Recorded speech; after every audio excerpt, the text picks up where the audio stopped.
You might be wondering how much it costs to sell a home in Georgia. The three most common expenses are real estate agent commissions, closing costs, and repairs. So exactly how much are the real estate agent commission fees? Well, that can vary widely depending on the city, the brokerage, etc. But it's usually about 6%. And if there's another agent involved in that transaction representing the buyer side, the listing agent, the one that you're working with, will split that 6% 50-50 with the buyer's agent. Now, I know 6% might sound like a lot of money, but the value and stress relief that a good agent can bring you makes it well worth it. So what exactly are the closing costs that you might have to pay?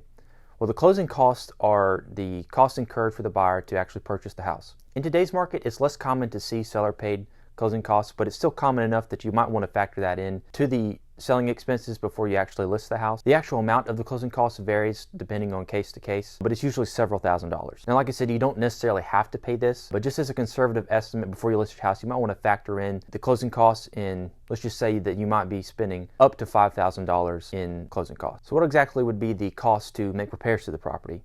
Now, again, this can vary depending on the condition of the property. Now, if there's only a few minor things to do to the house, you can go ahead and have that done before listing it. Or if you can't afford to do that, you could always sell the property as is or potentially offer a home warranty. Home warranty will usually run you a few $100s. Now, if the house is in pretty bad condition, it may be worth talking to a contractor and get a quote on how much it could be to repair those things. Now, if you can't afford to make those repairs, that quote you get from a contractor will actually help you to know how much to adjust your list price by. You can just sell the property as is. And there are a few other options you can take if you can't afford to pay out of pocket for the repairs. And I'll make a separate video on that because there's a little bit more detail that I want to go into in this video. So I'll have a link in the description below to that video. It's difficult to get a 100% accurate estimate on how much it's going to cost to sell your house, but just assume at least 8 to 10% of the sales price will go to selling expenses.